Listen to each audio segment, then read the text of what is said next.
Los que están presentes y los que nos escuchan por las redes sociales. Hoy es un día, hermano, muy, pero muy hermoso. Primero porque Dios nos lo regaló. Y segundo, hermano, porque hoy conmemoramos 504 años de la Reforma Protestante. La Reforma Protestante o la pre-reforma, hermano, empezó en el año 1415, cuando al hermano Juan Hus es muerto en la hoguera por lo que estaba sucediendo en la Iglesia Católica Romana, por todas las herejías que se enseñaban en ese lugar. Y él es muerto ese día, en el año 1415, y cuando él estaba amarrado en la hoguera, él dice una frase: hoy matan a un ganso, pero vendrá un cisne que seguirá con este movimiento. Y así en el año 1517, casi 100 años después, el monje Martín Lutero clava en la puerta de la iglesia de Gutenberg las 95 tesis, donde él reclamaba, donde se oponía a las cosas que estaban sucediendo dentro de la Iglesia Católica Romana. Y así empieza la reforma, hermano. La reforma. Y hoy, en ese tiempo, fueron varios hermanos que promovieron la reforma. Pero los que más sobresalieron fue Martín Lutero y Juan Calvino. Ellos dos fueron los que más promovieron el día o la reforma para bien, hermanos, para bien de la iglesia de Jesucristo. En el año 1534, Calvino dio un discurso llamado La Iglesia a regresar al Evangelio puro del Nuevo Testamento. Su discurso fue quemado y Calvino huyó de París hacia Ginebra. Se disfrazó de viñador y escapó de la ciudad en una canasta. Durante el año siguiente, más de 2 décadas los protestantes fueron quemados vivos en Francia. La teología de Calvino enfatizó la soberanía de Dios sobre todos los aspectos de la vida. Su pasión principal fue la reforma de la adoración a tal nivel de pureza que no promoviera ni apoyara la inclinación humana hacia la idolatría. Por la gracia de Dios, los reformadores del siglo XVI dieron en el blanco al reconocer que Dios es infinitamente glorioso y por tanto debemos vivir centrados en Él y no en nosotros. Por eso la teología reformada es teocéntrica, centrada en Dios, no antropocéntrica, centrada en el ser humano. Dios es la máxima autoridad por medio de su palabra. Él es el creador de todo y el salvador que nos redime totalmente por gracia. Las 5 solas de la Reforma Protestante son los pilares de la disputa teológica de la bandera evangélica que enarboraron los reformadores del siglo XVI. Solo Cristo, solo la Escritura, solo fe, solo gracia y solo a Dios la gloria. Somos llamados, hermanos, a reconocer en nuestra era egocéntrica que nunca seremos felices si no estamos centrados por completo en Dios. Vivamos de esta forma con humildad y gozo, reconociendo quién es Él y lo que hizo por nosotros, pues el fin principal de la existencia del ser humano es glorificar a Dios y gozar de él para siempre. Dice Martín Lutero, dice que mientras yo dormía, la palabra debilitaba al papado de forma tan grandiosa que ningún príncipe o emperador consiguió causarle tantas derrotas. Yo nada hice, la palabra lo hizo todo. Esto lo dijo Martín Lutero y es una verdad sorprendente cómo el historiador Nicolás afirma el verdadero porcentaje en el día de la Reforma. El día de la Reforma, hermano, no es recordar a Lutero, sino que ese día se empezó a predicar en las iglesias reformadas la verdadera palabra de Dios. Y de esto vamos a hablar hoy. De esto es lo que el tema o la serie que vamos a empezar a predicar en esta iglesia. La adoración reformada. La adoración reformada es la serie. Y el tema de hoy es la liturgia o culto que concuerda con las escrituras. Y vamos, ¿por qué ese nombre de la liturgia? ¿Por qué ese nombre?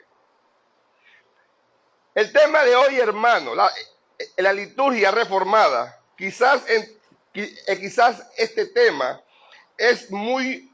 no es muy bien recibida, porque nos juzga, porque somos juzgados. Nos pueden llamar legalistas, porque quiere decirle que el gran problema que está sucediendo en las iglesias hoy en día es el orgullo, en no querer aceptar las verdades que están en la palabra de Dios.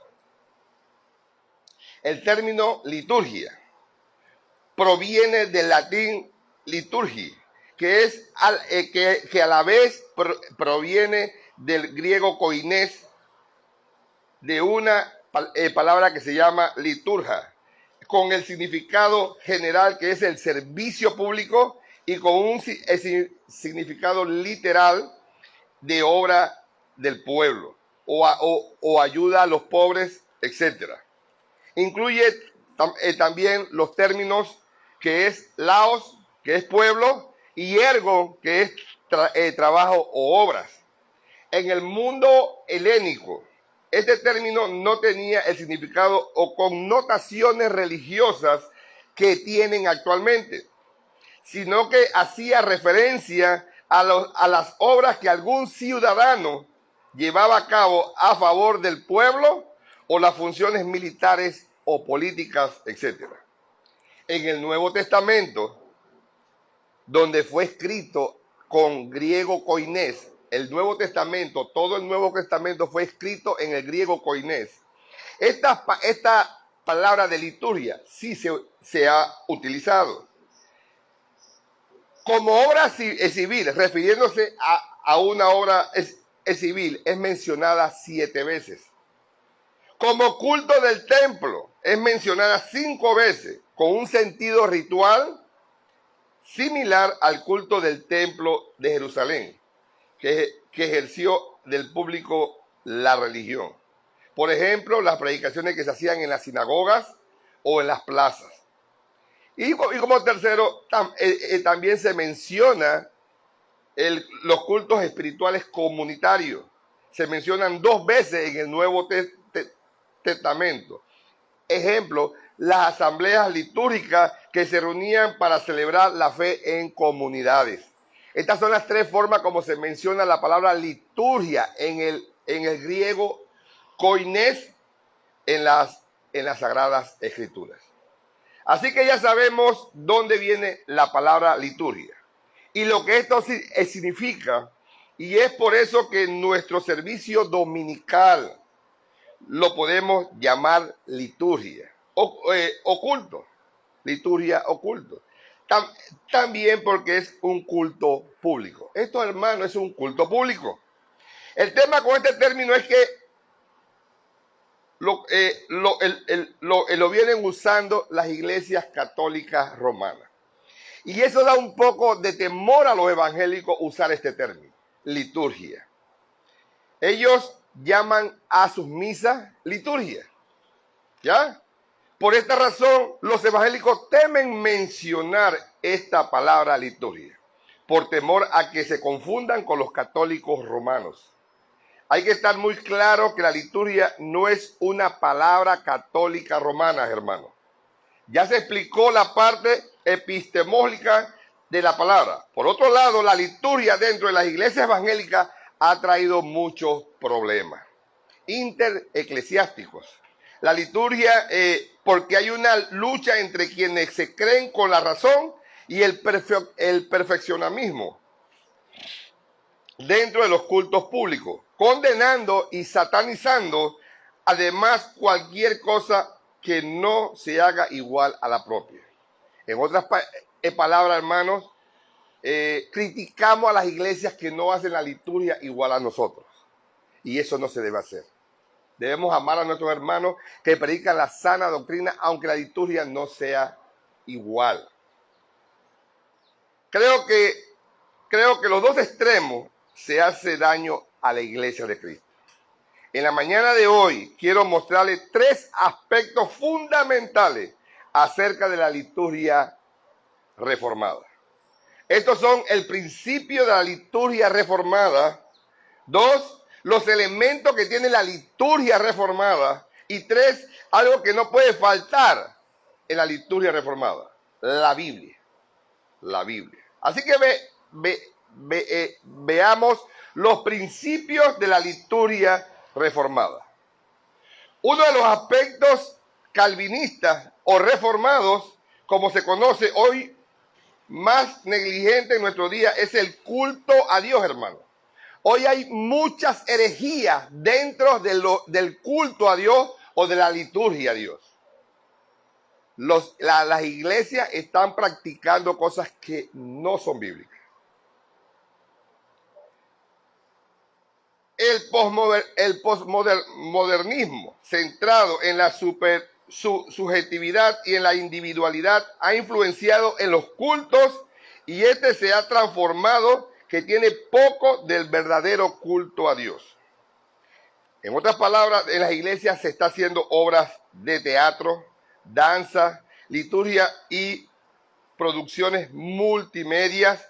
Son comunes en los cultos contemporáneos en las iglesias, que hoy se planifican precisamente para mantener los gustos y la carnalidad en el pueblo oyente. Paul Washer dice en uno de sus libros que las iglesias, si tú invitas a alguien a un culto dominical donde se practica la carnalidad, vas a tener que mantenerlo domingo tras domingo en carnalidad para que él se mantenga viniendo al culto. Pero el día que tú le cambies la carnalidad, él no viene más al culto. Porque son cultos de emoción, donde solo se va a llenar el ego del hombre. Eso es lo que dice el hermano Paul Washer. Calvino dijo o escribió en uno de sus libros la necesidad de reformar la iglesia. Él escribe: si se pregunta entonces por qué cosas principalmente la religión cristiana tiene una existencia firme entre nosotros en la época de Calvino y mantiene su verdad, se verá que las siguientes dos no solo ocupan su verdad principal, sino que encierra sobre ellas todas las demás partes y consecuentemente la sustancia entera del cristianismo, a saber: un conocimiento primero del modo que Dios sabe ser adorado apropiadamente, y en segundo lugar, el origen de donde se obtiene nuestra salvación. Cuando estas cosas no se consideran, aunque nos gloriemos en el nombre de Cristo, nuestra profesión es hueca y es vana. ¿Cuánto han visto cultos en algunas iglesias que pareciera que alaban a Dios? Pero ese culto es hueco y es vano, porque no realza estas dos cosas: el conocimiento, de modo que debemos adorar apropiadamente a Dios, y segundo, que de dónde viene nuestra salvación. Estos dos puntos es necesario que se toquen en los cultos o en la liturgia a Dios. Cuando estas cosas no se consideran, aunque nos gloriemos, hermanos, en el nombre de ser cristianos, nuestra profesión es vana. En otro lugar afirma Calvino que no hay nada más peligroso para nuestra salvación que un culto a Dios pervertido e indebido. Hermano, Calvino era fuerte en este tema de la liturgia, o era bíblico. Ahí es donde tenemos que empezar a meditar. ¿Calvino era fuerte o era bíblico? ¿Esta iglesia es fuerte para mantener esos ritos o somos bíblicos? Ahí, hermano, ustedes dirán, pero hay cosas que se están cambiando. Sí se están cambiando, pero ¿somos bíblicos? ¿Estamos siendo bíblicos en la liturgia reformada? Hoy vamos a ver todas las preguntas que nos podemos hacer o han estado en nuestras cabezas. ¿Qué está sucediendo? Vamos a ver si son bíblicos todas estas cosas. Necesitamos, hermanos, volver a pensar cómo las iglesias reformadas estamos adorando a Dios. Por eso tenemos que olvidarnos de los gustos del hombre o nuestros propios gustos, hermano. A referencia y volvernos ¿a qué? ¿A qué nos tenemos que volver? A las sagradas escrituras. Pues toda nuestra práctica debe ser hecha en obediencia a lo que Dios nos ha mandado hacer, pues afirma un autor. La adoración reformada siempre ha sido caracterizada como adoración a la palabra. Y esto lo digo, hermano, con mucha humildad. No solo a los que están aquí sentados, sino a los que nos escuchan en las redes sociales. Amados, esto no es orgullo porque nosotros hacemos la liturgia reformada. Lo hacemos con humildad porque Él, el mismo Dios, ha provisto para ello su palabra. ¿Cómo Él quiere que se le adore? En la palabra del Señor está escrito por el propio Dios cómo Él quiere que le adoremos. Así que, hermano, en las liturgias o cultos tenemos que venir aquí precisamente a glorificar el nombre de Dios, no a llenar nuestro ego. Es triste cuando las personas salen del culto y dicen esta frase: hoy estaba el culto mal, pero el culto no es para nosotros. Nosotros llegamos a este lugar a darle la gloria a Dios. Ese es el sentido de la liturgia o los cultos. Darle la gloria a Dios. Así que, hermano, existen entonces, mi hermano, los dos principios. Hay dos principios por el cual las iglesias de hoy en día, todas las iglesias de hoy en día, aunque ellos no lo sepan, acerca de la liturgia en cada iglesia. Y aunque así, hermano, no lo mencionen, porque mire, hermano, mucha gente van a la iglesia y no saben ni lo que está pasando en las iglesias. Y sin mencionarlo, su práctica determina qué principio escogieron ellos. Esos principios son dos. Los principios que abarcan todas las iglesias son dos. El principio normativo, y hermano, y el principio regulador. Es importante que guarden eso en su mente y en su corazón.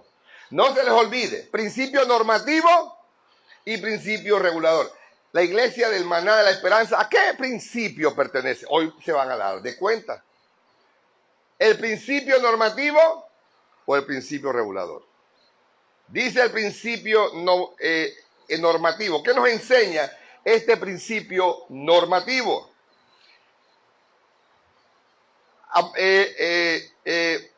Es importante no solo para la liturgia, sino para la vida de cada uno de nosotros entender estos principios.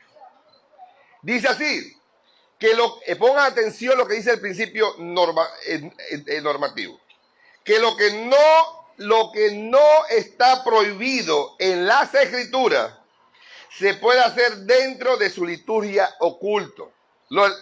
Le repito, hermano. El principio normativo dice que lo que no está prohibido en las Escrituras se puede hacer dentro de su liturgia oculto. Las Escrituras no prohíben, hermano, hacer obras de teatro en sus cultos. Por lo tanto, nosotros lo hacemos, dicen algunas iglesias. Las Escrituras no prohíben esto y por otro tanto en nosotros y hacer esto y otras cosas, no. Y por eso lo hacen, porque no está prohibido. Esto es el principio normativo. Por otro lado, hermano, está el principio regulador. El principio regulador que enseña que lo que no está prohibido en las Escrituras sencillamente no se hace. Es decir, solo se hace lo que Dios mande expresamente que se haga y que Él mismo regula. Además, ahora les pregunto, ¿qué dice la confesión de fe en el capítulo 21? Voy a leérselo. Confesión de fe, párrafo 22, capítulo 21. Confesión de fe bautista de 1689. Capítulo 22, párrafo 21 dice: a la luz de la naturaleza muestra que hay un Dios que tiene señorío y soberanía sobre todo. Es justo, bueno y hace bien a todos, y que por tanto debe ser temido, amado, alabado, invocado, creído y servido con toda el alma, con todo el corazón y con todas las fuerzas. Pero el modo aceptable a adorar al verdadero Dios está instituido por Él mismo y está de tal manera limitado por su propia voluntad revelada que no se puede adorar a Dios conforme a las imaginaciones e invenciones de los hombres, a las sugerencias de Satanás, ni bajo ninguna presentación visible o en ningún otro modo no prescrito en las santas Escrituras. Todo lo que ha sido ordenado, hermano, por Dios para su culto es obligatorio. Todo, hermano, lo que ha sido ordenado en la palabra por Dios es obligatorio. Y todo lo que no ha sido ordenado por Dios se encuentra prohibido. Este es el principio regulador. Las iglesias reformadas, ¿qué principio utilizan? El regulador. El regulador. Lo que está escrito en la palabra. Lo que Dios autoriza en su liturgia ocultos. Este es el principio regulador y esto nos acogemos las iglesias reformadas. Las iglesias reformadas deben de seguir el principio regulador de la adoración para así tener una liturgia plasmada conforme a las Escrituras. Ahora, alguien podría hacernos esta pregunta. ¿Hay sustento bíblico? ¿Hay sustento bíblico del principio regulador? Sí hay sustento bíblico, hermano. Y vamos a verlo hoy. Hoy vamos a ver el sustento bíblico que hay sobre la liturgia reformada. Y vamos a ver un ejemplo en Levítico 10, del 1 al 2.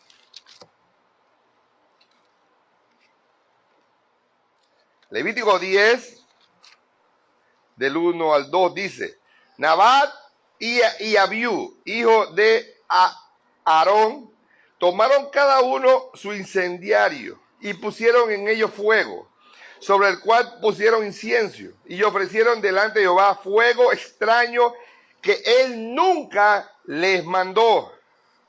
Y salió fuego de Jehová, delante de Jehová, y los quemó, y murieron delante de Dios. Si leemos, hermanos, las instrucciones de todo Levítico, Dios ordenó cómo eran sus cultos o su liturgia. Pero estos dos muchachos, ellos quisieron poner algo de más que no se le había autorizado, que parecía bueno ante los hombres, pero ante Dios no.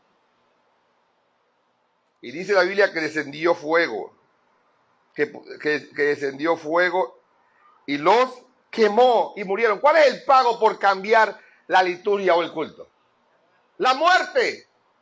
Aquí estamos viendo que fue la muerte el pago. ¿Por qué? Porque ellos hicieron cosas que Dios nunca les mandó. Hermano, hay que tener cuidado qué estamos haciendo. Acordémonos de los principios normativo y regulador. Normativo. Vamos a ver otro ejemplo. Deuteronomio 12:8.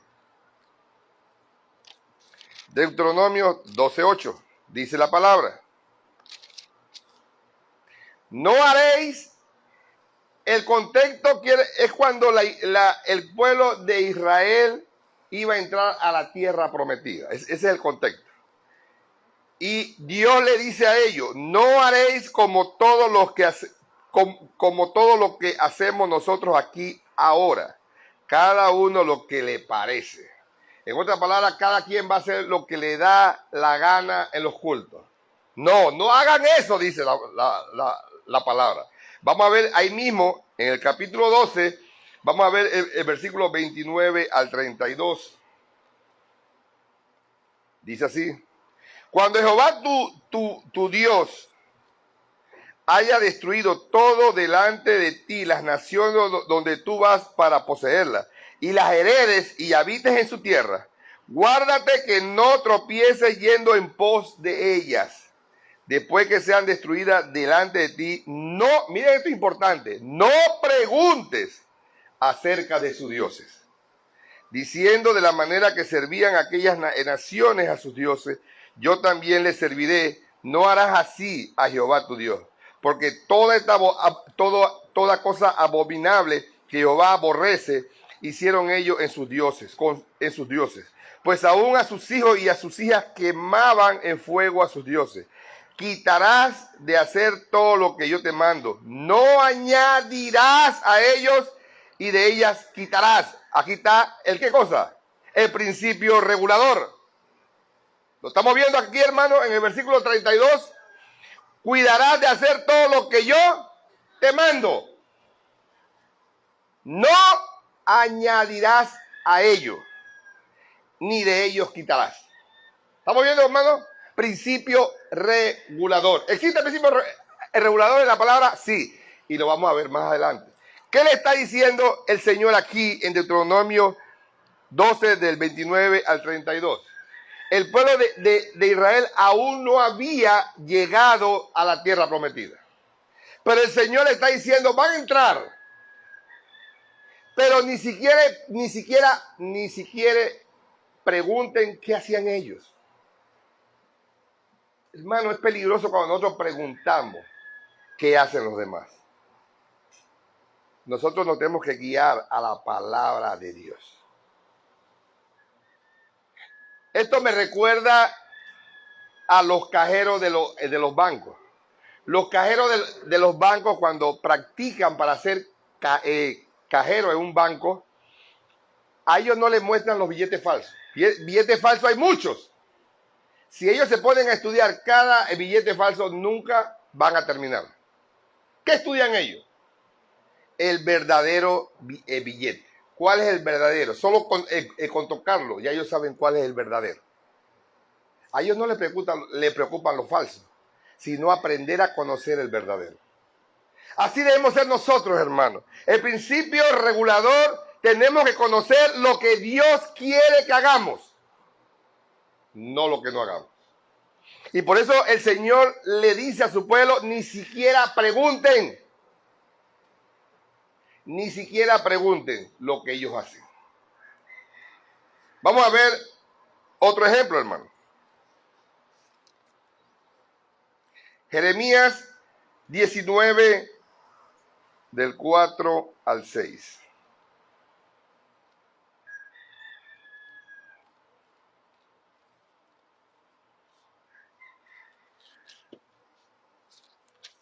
Dice la palabra del Señor. Porque me dejaron y enajenaron este lugar y ofrecieron en el incienso a dioses ajenos, los cuales no habían conocido ellos, ni sus padres, ni los reyes de Judá, y llenaron este lugar de sangre inocente. Y edificaron lugares altos a Baal para quemar con fuego a sus hijos y holocausto del mismo Baal. Como no les mandé, ni hablé, ni vino al pensamiento. Vamos a darlo hasta ahí. Estamos viendo algo aquí importante, hermano. El pueblo de Israel, cuando entra a la tierra prometida, ¿qué hacen? Lo contrario a lo que Dios les mandó. Comenzaron a preguntar qué hacían los otros pueblos, y ellos ya también hicieron eso mismo. Y desobedecieron a Dios. Los pueblos de Judá desobedecieron a Dios, haciendo lo mismo al lugar donde entraron. ¿Y cuál fue el pago? Vamos a ver lo que dice el versículo 6. ¿Cuál fue el pago de ellos? Por tanto, he aquí vienen días, dice Jehová, que este lugar no será llamado más Tofet, ni valle del hijo de Hinón, sino valle de matanza. ¿Cuál fue el pago para Judá? Matanza, muerte. Cuando nosotros, hermanos, seguimos el principio normativo, hacemos lo que creemos que es bueno, porque no está prohibido en la palabra, pero creemos que es bueno, nos espera la muerte.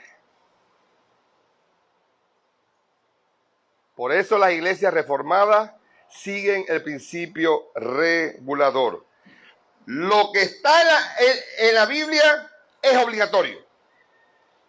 Lo que está en la Biblia hay que hacerlo. Pero lo que no está es prohibido. Ese es el principio regulador. Esta consecuencia de lo que ya vimos, lo que vemos en Jeremías, son las consecuencias de que ya Dios en Deuteronomio les había dicho que no hicieran. Y terminaron haciéndola. ¿Y cuál fue la consecuencia? La muerte. ¿Por qué? Porque este lugar se llamaría, dice el versículo 6, Valle de Matanza. Aquí podemos ver en Jeremías 19 que los reyes no cumplieron lo que decía Deuteronomio. Vemos la desobediencia, que no obedecieron a lo que Dios le mandó que no hicieran. Todo el capítulo es una promesa de castigo a los reyes de Judá. Y ellos y el pueblo comenzaron a adorar a falsos dioses. Esto incluía el quemar a sus propios hijos en sacrificio a Baal. Pero miremos la razón que Dios da. Versículo 5 dice, cosas que no les mandé. Pon atención a esta frase. Cosas que no le mandé, ni hablé, ni vino al pensamiento. Hay cosas, hermanos, que no están estipuladas en la palabra, pero si no están estipuladas en la palabra, no podemos inventarlas en nuestra liturgia, en nuestros cultos. ¿Cuántas veces cometimos esos errores? Muchas veces. Pero ahora que Dios nos está dando la iluminación de su palabra, no podemos caer en esos errores. Siempre le digo a mis hermanos, mientras hay vida, hay esperanza. Y hay perdón de parte de Dios si volvemos a la senda antigua, a la palabra de Dios. Así, hermano, que se fijaron entonces el fundamento a la amenaza o el castigo de Dios. Dios dice que los tres textos, que el castigo por hacer cosas que Él no mandó era la muerte. Pongamos atención, no dice que Él castigará solo a aquellos que hacen las cosas prohibidas. Pongan atención. No solamente Dios va a castigar a los que hacen cosas prohibida. Si no dice que Él va a castigar, que el castigo viene por cosas que Él no mandó. ¿Están poniendo atención a eso, hermano? El castigo no solamente por los que hacen pecados, maldades. El castigo viene por hacer cosas que Él no ha mandado. Es lo que la Biblia está enseñando aquí en Jeremías 19:5. Este es el principio, hermano, regulador. Y a veces pensamos que Dios se agrada con todo lo que hacemos en el nombre, en su nombre. Pero la Escritura nos muestra que no es así. Hermano, ¿cuánto se gozan las personas en las liturgias o en los cultos? Haciendo cosas que no son agradables ante los ojos de Dios. Y las aplaudimos, hermano. Y nos gozamos. Pero Dios está triste, viéndonos hacer idolatría dentro de las iglesias. Idolatría dentro de las iglesias. A Dios, hermano, no le agrada todo lo que se hace dentro de las liturgias o de los cultos. Vamos a ver otro ejemplo muy importante. Recordemos la ofrenda de Caín. Vamos a Génesis capítulo 4. Pongan atención a esto. Génesis capítulo 4. La ofrenda de Caín. Dice Génesis 4:5. Dice, pero no miró con agrado a Caín y a la ofrenda suya. Pero no miró con agrado a Caín y a la ofrenda suya. Y se enseñó Caín en gran manera y decayó su semblante. ¿Qué pasa? Yo imagino que Caín, como él sembraba el campo, él llevó muchos frutos. Los mejores frutos los llevó. Pero a Dios no le agradaba eso. Él no había ordenado eso. ¿Lo había prohibido? No. Dios no lo había enseñado. Ni había pasado por la mente de Dios esa forma de ofrenda. Y cuando Caín llega con esos frutos, a Dios no le agradó. Porque, hermano, a veces pensamos que estamos haciendo bien. Y no, estamos ofendiendo a Dios por lo que estamos haciendo. Porque no está estipulado o autorizado por Dios. No podemos hacer cosas que no se nos han autorizado, hermano. Así que desde el Génesis, hermano, desde el Génesis, estamos viendo, hermano, una y otra vez el principio regulador. El texto dice que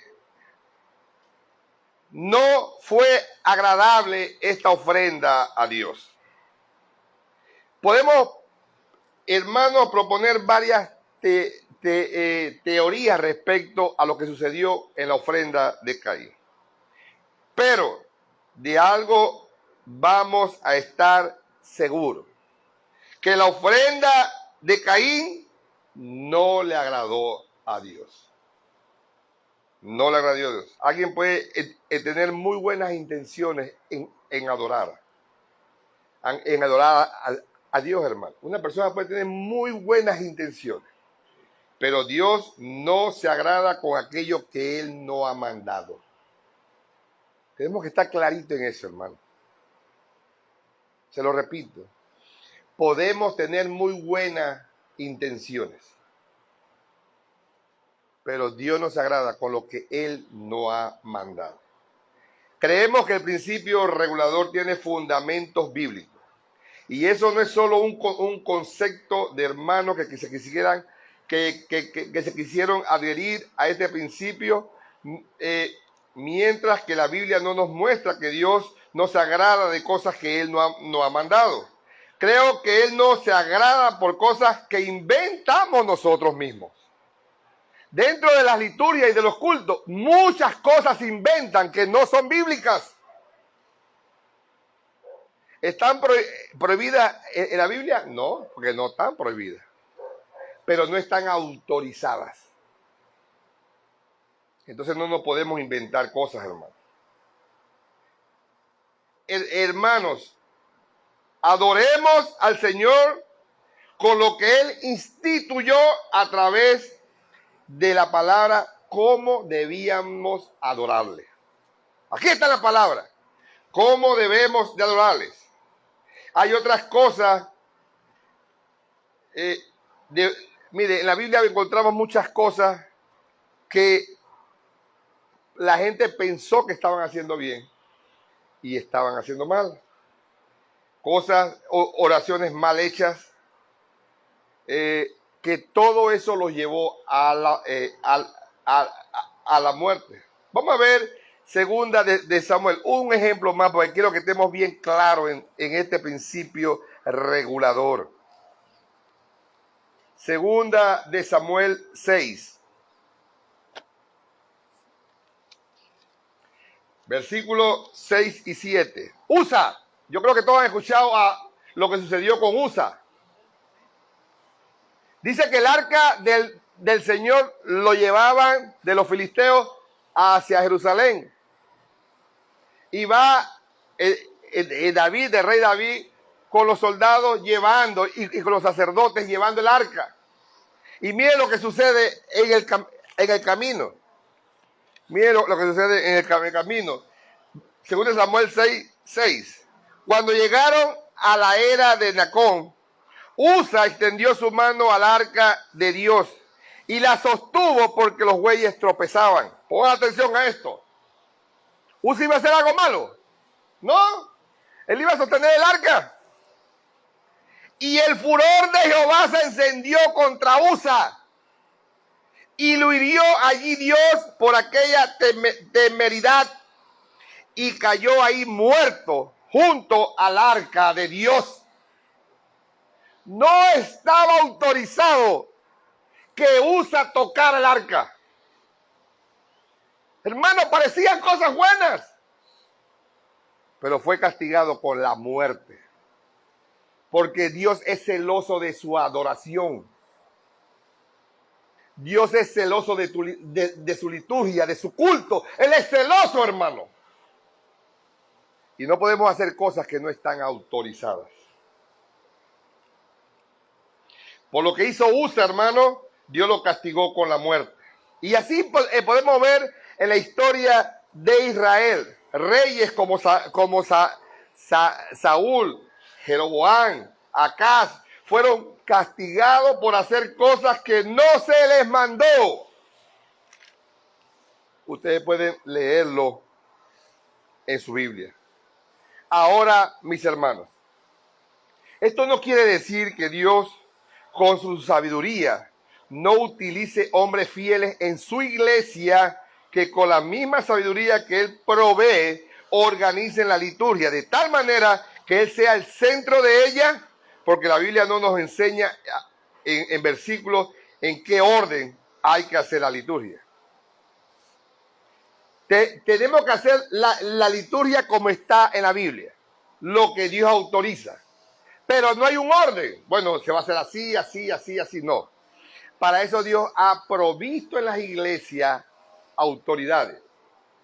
Pastor, anciano y diáconos, que son los que organizan la liturgia. La liturgia, hermano, no es organizada por la iglesia. La liturgia es organizada por las autoridades que Dios estipuló en las iglesias. Y los hermanos tienen que someterse a la liturgia bíblica. La única forma que un hermano puede decir, eso no se puede hacer, es que bíblicamente los líderes estén añadiendo algo que no está en la Biblia. Por eso es que siempre le decimos a la iglesia, estudien. Estudien. Estudien. Porque también tienen que ser celosos de la liturgia. Eso es lo que nos enseña. Así que Dios pone líderes dentro de la iglesia para que organicen la forma de la liturgia. ¿En qué lugar hay que hacer la liturgia? ¿Cómo tienen que estar las sillas puestas? Mira, hermano, si se hace una cosa, no, que tiene que ser así, así, así, así, eso se convierte en legalismo. Cada iglesia reformada va a poner la silla como mejor les parezca a ellos.